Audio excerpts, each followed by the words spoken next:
नमस्कार दोस्तों, मैं संदीप कुमार कौशिक आप सभी का आपके अपने कार्यक्रम एस्ट्रोनोमोलॉजी 456 में हार्दिक स्वागत करता हूं। दोस्तों, आज बात होगी कुंभ राशि की।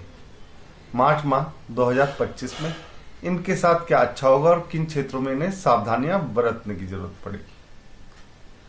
हालांकि देखा जाए तो शनि जो है स्वयं के भाव यानी प्रथम भाव में बैठे हुए हैं और इनके साथ इनके पिता सूर्य भी हैं।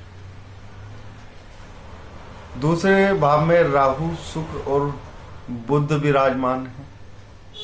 चतुर्थ भाव में गुरु हैं और पंचम में मंगल है। इसी के साथ दोस्तों अष्टम भाव में केतु भी विराजमान है। यहाँ पे हम एक बात और बताते चले आपको, 15 तारीख को यानी कि 15 मार्च को सूर्य जो है मीन राशि में प्रवेश कर जाएंगे। इसी प्रकार से 29 मार्च को शनि भी मीन राशि में प्रवेश कर जाएंगे। यहाँ पर देखा जाए तो ग्रहों की स्थितियां कुछ इस प्रकार बनी हुई है। यहाँ पे प्रथम भाव में देखो 15 तारीख तक आपको थोड़ा सा अपने ऊपर एक कहते हैं ना लय में काम करना, उस काम को करने की जरूरत पड़ेगी। यानी कि किसी भी काम में आप लोगों को पीछे नहीं हटना है और शारीरिक श्रम से दूर नहीं भागना है। यहाँ पर आपके जो लक्ष्य है यहाँ पे बड़े दिखाई देंगे आपको, लेकिन 15 तारीख के बाद वो लक्ष्य जो है आपके सामने छोटे पड़ने लगेंगे। यानी कि लक्ष्य की प्राप्ति के लिए आप ज्यादा प्रयास करेंगे तो ही यहाँ पे फायदा मिलेगा। यहाँ पे एक तरीके से देखा जाए तो शनि जो होता है किसी व्यक्ति के प्रथम भाव में आने का देखो थोड़ी सी दिक्कतें तो पैदा करता है मानसिक तौर पर, लेकिन बहुत कुछ देता भी है, समझाता भी है उस मानसिक स्थिति से गुजरते हुए व्यक्ति को। यहाँ पे शनि यही समझाने का प्रयत्न कर रहे हैं दोस्तों कि मेहनत के बगैर कुछ भी नहीं है। यानी कि अगर आप लोग शारीरिक श्रम करते हैं तो उससे आप लोगों का ही फायदा है। या फिर कोई व्यक्ति जो शारीरिक श्रम करता हो, जो अपने मेहनत के बल पे देखो दोस्तों सभी कमाते हैं, लेकिन एक हार्ड वर्क होता है जो शारीरिक श्रम करते हैं, एक होता है मानसिक श्रम। तो हमें जो शारीरिक श्रम वाले व्यक्ति हैं उन्हें कुछ ना कुछ जैसे चाय पिला दी, इस तरीके की जो चीजें हैं वो अगर हम करेंगे तो यहाँ पे आप लोगों को काफी ज्यादा फायदा मिलेगा। शनि हमेशा प्रथम भाव में बुरे नहीं होते और हमेशा शनि प्रथम भाव में अच्छे नहीं होते। इन्हें बैलेंस करना होता है और उसके कुछ उपाय होते हैं जो उपाय मैंने अभी आप लोगों के समक्ष रखा है। इस प्रकार के कोई ना कोई उपाय करते रहिए, यहाँ पे शनि आप लोगों को फायदा देंगे। एक चीज और, अगर आप लोग किसी से श्रम करवा रहे हैं यानी कि किसी से मेहनत करवा रहे हैं तो उनका थोड़ा सा ख्याल भी रखें। जैसे छोटी छोटी बातें होती है, किसी को चाय पिला दिया, खाना खिला दिया, तो इस प्रकार की जो चीजें करेंगे तो वो शनि जो है यहाँ पर आप लोगों को फायदा देता हुआ नजर आएगा। क्योंकि इस माह 29 तारीख को शनि जो है आपके अंतिम चरण में पहुंच जाएंगे जब मीन राशि में प्रवेश करेंगे। यानी कि आपकी जो 7.5 चल रही है वो अंतिम जो एक भाग है उसमें प्रवेश कर जाएगी। तो यहाँ पे शनि आप लोगों को अच्छे फल प्रदान करेंगे। तो कुछ इस प्रकार से आप लोगों को कार्य करना। दूसरे भाव में राहु, शुक्र और बुध तीनों विराजमान है। ऐसे में देखो दोस्तों बुध हो सकता है कि थोड़ा सा ऊपर नीचे फल देते, लेकिन राहु के लिए एक बहुत ही साधारण सा उपाय जो मैं हमेशा आप लोगों को कहता हूं कि अपने ससुराल वालों से संवाद अच्छे तरीके से करिए, यानी कि उनका दिल मत दुखाइए। तो यहाँ पे राहु आप लोगों को अच्छा फल देंगे। एक चीज का विशेष ध्यान रखना है आप लोगों ने, इस समय आप लोगों को अपने ससुराल से लोहे का कोई भी सामान जो है लेना नहीं है, यानी कि ग्रहण नहीं करना उस सामान को। उस सामान से जितनी आप लोग दूरी बना के रखेंगे उतना आपका एक तरीके से देखा जाए तो स्वास्थ्य भी सही रहेगा और दूसरी बात, एक जो टकराव की स्थिति होती है ससुराल पक्ष से, वो भी कम होती हुई नजर आएगी। तो कोशिश करिएगा लोहे का या स्टील का कोई भी ऐसा सामान आप लोगों को अपने ससुराल से नहीं लेना है, क्योंकि राहु अचानक से कोई ना कोई यहाँ पे गड़बड़ कर देता है। बाकी अगर घर परिवार, चाचा ताऊ, इन सब से देखा जाए तो यहाँ पे नॉर्मल दिखाई दे रहा है। यहाँ पे एक तरीके से देखा जाए तो आप लोगों को एक आगे बढ़ने के लिए कुछ ना कुछ जमा पूंजी बचाने के लिए ये थोड़ा सा प्रेरित करता हुआ नजर आएगा। यानी कि आप लोग कुछ ना कुछ पैसा जो है भविष्य के लिए यहाँ पे बचाएंगे ही बचाएंगे। और उसके लिए आप लोगों को एक चीज और बताओ, यहाँ पे बचा तो रहे हो, लेकिन राहु के साथ बुध भी है, उसका भी ध्यान रखना दोस्तों। तो किसी भी, जैसे शेयर मार्केट हो गया, जुआ सट्टा हो गया, किसी भी इस प्रकार से पैसा नहीं लगाना आप लोगों ने, नहीं तो यहाँ पे आप लोगों को दिक्कतों का सामना करना पड़ सकता है। कर्म भाव या पराक्रम भाव कह दीजिए, यहाँ पे शनि की दृष्टि भी पड़ी हुई है तीसरे भाव पे। तो ऐसे में शनि जो है आपके लिए थोड़े से सही साबित होंगे, जो मैंने पहले ही बता दिया कि आप लोगों को शारीरिक श्रम करना है और साथ ही समय पे अपने कार्य पूर्ण करने। गुरु है यहाँ पे, माता के साथ आपके संबंध काफी अच्छे बने रहेंगे। और चतुर्थ भाव में और साथ ही साथ आप लोग जो है कुछ ना कुछ ऐसा बड़ा करने की सोचेंगे जिससे आपके जीवन में कुछ ना कुछ तरक्की आने के रास्ते खुले। गुरु यहाँ पे आप लोगों के लिए काफी अच्छे साबित होंगे।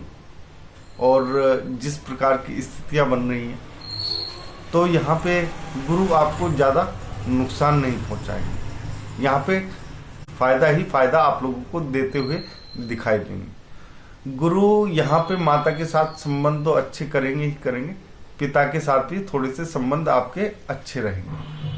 हालांकि सूर्य और शनि प्रथम भाव में बने हुए हैं, उसके बावजूद भी गुरु अपना प्रभाव कम नहीं करेंगे। पिता के साथ आपके रिश्ते जो है मधुर बने रहेंगे। थोड़ी बहुत हो सकता है कि मानसिक तौर पे, जो मैं पहले ही आप लोगों को समझा चुका, मानसिक तौर पे आप लोगों को थोड़ा सा ऊपर नीचे कर दें, लेकिन ऐसी कोई बड़ी बात नहीं है जिससे आप लोगों को घबराने की आवश्यकता पड़े। पंचम भाव में मंगल है दोस्तों।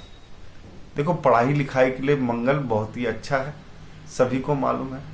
लेकिन अगर प्यार मोहब्बत की दृष्टि से देखा जाए, प्रेम संबंधों की दृष्टि से देखा जाए, तो यहाँ पे कुछ ना कुछ खटास पैदा कर ही देते हैं। जैसा कि आप लोगों को मैं साल के शुरुआत से हर माह बताता आ रहा हूं कि इस साल जो है आप सभी लोगों को, जितनी भी राशियां हैं, कुंभ के अलावा जितनी भी राशियां या कुंभ भी है, सभी को मंगल के उपाय जरूर करने हैं दोस्तों। मंगल के उपाय के बिना यहाँ पे आप लोगों को अगर देखा जाए तो कुछ खास लाभ प्राप्त नहीं हो पाएंगे। मंगल के उपाय बहुत ही ज्यादा जरूरी हैं। मंगल शनि को भी कंट्रोल करेगा और आप लोगों को भी एक तरीके से जो नॉर्मल चीजें होती हैं उसे करने में मदद करेंगे। यानी कि प्रेम संबंधों को छोड़ दो, पढ़ाई लिखाई में आप लोग अच्छे रहेंगे। छठा भाव खाली है, इसका मतलब ये नहीं कि कुछ नहीं होगा। यहाँ पे भी आप लोगों को कुछ ना कुछ, देखो, एक स्थिति जो होती है नॉर्मल दिखाई देगी। और अगर देखें नौकरी की बात, नौकरी भी आप लोगों की नॉर्मल तरीके से चलेगी। ठीक है, आप लोगों को जो मैं उपाय बताता जा रहा हूँ वो ही करने हैं आप लोगों ने। यहाँ पे कोई ऐसी बड़ी दिक्कत नहीं है। सातवें भाव की पत्नी के साथ संबंध सही बने रहेंगे, कोई ज्यादा जिसे कहते हैं ना खराब, वो नहीं होंगे। बहुत ही प्यार भरे संबंध रहेंगे। यहाँ पे व्यापार में भी आप लोगों को 15 तारीख तक काफी ज्यादा फायदा होता हुआ दिखाई देगा। व्यापार से आप लोग काफी आगे बढ़ने की कोशिश करेंगे, तरक्की करने की कोशिश करेंगे। जो मैं उपाय पहले ही बता चुका हूं वो करने हैं। इसके साथ ही साथ नवम भाव केतु है, यहाँ पे गुरु की भी दृष्टि पड़ी हुई है। यानी कि अगर आप नवम भाव कर रहा हूं मैं, अष्टम भाव में केतु है, तो यहाँ पे गुरु की भी दृष्टि पड़ रही है। तो ऐसे में आप लोगों को अध्यात्म की तरफ जितना रहेंगे और साथ ही साथ अध्यात्म के बारे में जितना सोचेंगे, थोड़ा सा यहाँ पे कुछ ना कुछ पाने की इच्छाएं होती हैं व्यक्ति के मन में। यानी कि आप लोग खुद को एक शक्ति से जोड़ने की कोशिश करेंगे, ईश्वर से जोड़ने की कोशिश करेंगे। उसी जुड़ाव से आप लोगों को बहुत कुछ मिलेगा। राम नाम लेते रहिए और देखा जाए तो आपके सारे काम बनते चले जाएंगे। यहाँ पर आप लोगों को किसी भी प्रकार की कोई बड़ी यहाँ पे दुविधा नजर नहीं आ रही है इस माह। बात करते हैं नवम भाव की। यहाँ पे कोई ग्रह नहीं है। इसका मतलब ये नहीं है कि आपका भाग्य जोर नहीं मारेगा, आपका भाग्य भी जोर मारेगा। और आप लोगों को एक तरीके से देखा जाए, जो छोटे मोटे कंकड़ पत्थर आ रहे हैं आपके रास्ते में, वो हटते हुए दिखाई देंगे। यहाँ पे अगर आप लोगों को कहीं से कोई दिक्कत आ रही है, आगे नहीं बढ़ पा रहे हो, यानी कि दसम भाव आगे नहीं बढ़ पा रहे हो, तो उस आगे बढ़ने का भी आप लोगों को मौका मिलेगा। आप लोग हो सकता है कि थोड़ा सा डिप्रेशन में इस समय हो, नौकरी को लेकर या अपनी तरक्की को लेकर। तो यहाँ पे थोड़ा सा विचलित होने की आवश्यकता नहीं है, क्योंकि बहुत सारी स्थितियां बदल गई हैं, आपके पक्ष में चल रही हैं, जिससे जो आपके मन में संशय है वो अपने आप ही मिट जाएंगे। यानी कि तरक्की भी मिलेगी, आप लोग आगे भी बढ़ते हुए नजर आएंगे। 11वां भाव ये धन लाभ का भाव होता है। यहाँ पर जो 9 नंबर लिखा हुआ है, 9 नंबर किसका होता है दोस्तों? वैसे तो गुरु का होता है। गुरु आपके कहाँ बैठे हुए हैं? बस ये आपके गुरु जो है आपके चतुर्थ भाव में। तो मंगल की दृष्टि तो है ही है, लेकिन गुरु भी जो इसके राशि स्वामी है, यहाँ पे आप लोगों को फायदा मिलता हुआ दिखाई देगा। यानी कि अपने जो भी आप लोग कार्य कर रहे हैं, अगर उसे ईमानदारी से करेंगे, उतना ही ज्यादा धन यहाँ पे प्राप्त होगा। यानी कि ये सब जो है यही कहते हैं कि ईमानदारी से कार्य करो और आप लोगों को धन मिलता रहेगा। 12वें भाव की बात करते हैं तो दोस्तों 12वां भाव खाली है, कोई ऐसी दिक्कत नहीं है। जो चीज़ जैसी है, व्यय ज़्यादा नहीं होगा, आप लोगों के कंट्रोल में होगा। यहाँ पे व्यय से संबंधित आप लोगों के मन में जो शंकाएं उत्पन्न हो रही हैं कि इस समय, ठीक है, जिस समय हम वीडियो बना रहे हैं उस समय की बात कर रहा हूँ, इस समय आपके मन में शंका उत्पन्न हो रही होगी कि हमारे खर्चे बहुत ज़्यादा हो रहे हैं, लेकिन ये अपने आप ही कंट्रोल में आप लोगों के आ जाएंगे। यहाँ पे घबराने की कोई आवश्यकता नहीं है। थोड़ा सा जो विदेश में रहते हैं लोग, उन्हें थोड़ा सा सोचना समझना पड़ेगा। विदेश में वो लोग किस प्रकार से रह रहे हैं उसके बारे में सोचना पड़ेगा। अगर आप लोगों को कुछ भी असुविधा महसूस हो रही है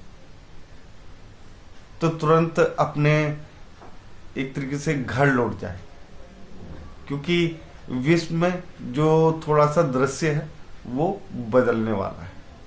तो अगर आप लोगों को कुछ भी शंका हो थोड़ी सी भी, तो यहाँ पे विदेश में रहने वाले लोग वापसी आ सकते हैं, क्योंकि कुछ समय जो है यहाँ पे पूरे विश्व के लिए कुछ भारी पड़ने वाला है। लेकिन अगर आप लोगों के संदर्भ में देखा जाए तो सोचना समझना है पहले, उसके बाद ही कोई बड़ा कदम उठाना है। ये नहीं कि जल्दीबाजी में किसी ने कह दिया, किसी ने सुन लिया, उसमें नहीं। जब तक आप लोगों को स्वयं को महसूस ना हो, जब तक कोई भी कदम आप लोग उठाना मत। ये स्थिति खाली दोस्तों 15 दिन के लिए बनेगी आपके लिए, ठीक है? तो उस 15 दिन में, यानी कि 15 तारीख से लेके आपका 30 तारीख तक समझ के चलिए, इस समय ऐसी परिस्थितियां बन सकती हैं। तो खाली 15 दिन के लिए, मैं लंबे समय के लिए नहीं बात कर रहा हूं। तो इस समय आप लोगों को सोचना है, समझना है, तभी अपने कदम आगे की ओर बढ़ाने। दोस्तों आज के कार्यक्रम में बस इतना ही। अगर आप लोगों को हमारा एक छोटा सा कार्यक्रम पसंद आए, कमेंट बॉक्स में जय श्री राम जरूर लिखें और आप सभी मित्रों को भी हमारा जय श्री राम।